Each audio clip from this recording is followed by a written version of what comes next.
Yeah, so here we are with Warren, the Chief Executive of Ireland Cricket. Warren, welcome to Reporters 24. Very straight questions. 20 years experience as a lot of things that you did within sports industry, management, and I have your profile in front of me. You worked the change management, event planning, sports management, sports industry, board and government levels. You worked for England and Wales cricket as well for some position. Now you're Chief Executive of Cricket Ireland. Where we are? Gosh, that doesn't feel like it could be a particularly short answer. What I do today is a culmination of everything that I've done up to now. It's been a fantastic journey, but like in most instances, everything you do, you learn from others along the way. You build on their expertise and their experience. People are generous enough to give you their time to help you learn along the way. And I have to say, yes, I've been here probably longer than anyone else. I often say I was the chief and only executive of Irish cricket when I joined here in 2006. But I've been so fortunate to have an extraordinary number of capable, expert, massively talented staff to work with, and of course, if you look everywhere else throughout the sport, dedicated volunteers, dedicated those who work in the provincial unions, and of course, what else could I say other than the massively talented, successful international squads that we've had to work with in both men's and women's. When we use the word of volunteer, but I can feel that Cricket Ireland is working on a volunteer basis. A lot of volunteers things. When we will see a professional, 100% professionalism in Ireland cricket, the way we can see in Pakistan's cricket or Indian cricket or England as well. Sure. Well, actually, I suppose if you were to look in all of those nations, all of them rely upon volunteers to grow the game at their lowest, at the grassroots level, at the club level. Every single sport, no matter what it is, including cricket and including all the most established test nations, they rely upon volunteers to grow their sport. Yes, of course, within Cricket Ireland we have professional staff. We have 40 professional staff between administrators and coaches. We have 23 men's professional cricketers on contracts. We have 20 women's professional players on contracts. We now, in our provinces, we have professional staff, general managers or chief executives. They have coaches, they have development officers. So I was talking generally in relation to the extent to which every single sport relies upon volunteers, and Irish cricket is no different. We probably rely more upon volunteers to grow our game simply because of our cycle, where we are in terms of our evolution as a sport, but certainly in terms of our ability to grow, I think we have. Whereas, as I said, when I started, I was pretty much one of the very few paid executives within Irish cricket. I think Breen O'Rourke, who is a famous development officer here in Irish cricket around Dublin, the Leinster region, there are now more than 100 people from national level to provincial level to club level who would call their primary remuneration cricket. So the industry of our sport is definitely growing in Ireland. Warren, we can see there are not a lot of big names at this time in Indian cricket team. Superstars are not in there, but still we can see 11% winning margin and 89% on the Indian side. So do you think we're gonna have, or our spectators we're gonna have a good match here, or it's gonna be a one-sided match?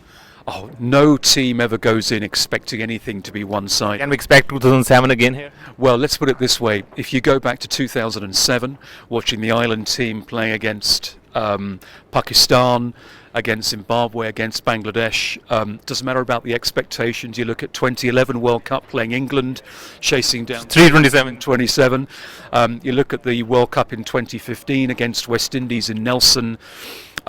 Any single time that the Irish cricket team is dismissed or is counted out, look out, because there's always the potential for surprises. I'm not going to be overly optimistic to say, well, of course we're going to beat India. I mean, the depth now that the Indian cricket team has with the IPL, the extraordinary ability to produce quality players, to give them the quality and the quantity of matches that the increasingly large IPL has.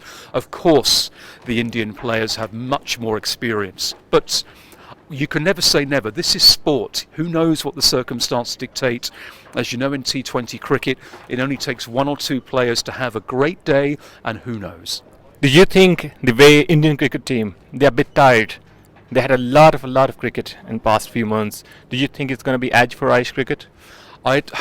Look, I think every single team is very well aware in terms of selection. They're always well aware of there's that balance between overplaying your players and ensuring that they are appropriately prepared for the next big opportunities coming up. And clearly this is an Indian team, a white ball team that's going to be going over to England. As you know, there's a red ball team and there's a white ball team. You know, India has got such depth now, and as you said yourself, there are a lot of new players who are coming in for this particular element, so perhaps they're slightly less tired than maybe some of the huger stars are, who are constantly called upon. So I'm sure the BCCI selectors are making sure that the players are appropriately rested and prepared. Warren, I'm covering a lot of small cricket events here in Dublin and in whole Ireland, where a lot of Indian and Pakistanis and Bangladeshi players, they're playing cricket here. A lot of potential. Do you have any eye on them? Absolutely.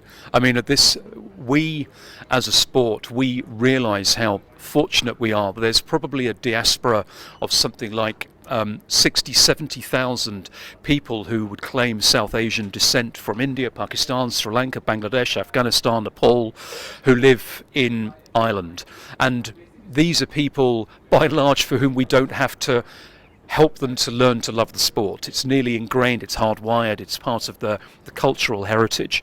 So for us, it's about ensuring that we're reaching out to all of those people, providing them opportunities, particularly through local clubs, to be aware of where they can play the sport, of having development officers on the ground to work with local authorities to provide facilities.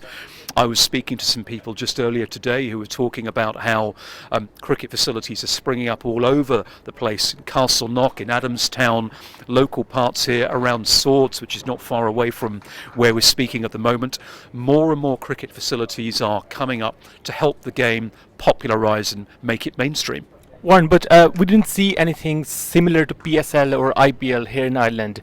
Is there anything in near future going to happen here? Ensuring that our players have appropriate and more frequent access to T20 franchise cricket is incredibly important to us. That's one of our key strategic aims. We have had players in the CPL. We've had players in the Blast over in England. Providing more of those opportunities is very, very high up on our list.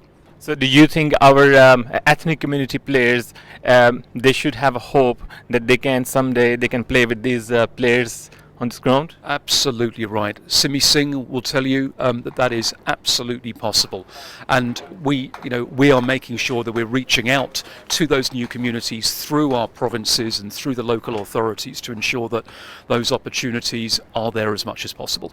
Warren, thank you so much for your a comprehensive and detailed interview with Reporters 24 throughout the matches. I will disturb you again, and good luck for the matches now. Thank you very much. Right, so it was Warren, Chief Executive of Cricket Ireland. He is very, very optimistic that they're going to get positive results, and Irish cricket are going to get there's a growing in Irish cricket, and he is positive regarding the results and regarding the future of Cricket Ireland. Faisal Mirza, Reporters 24, Dublin, Ireland.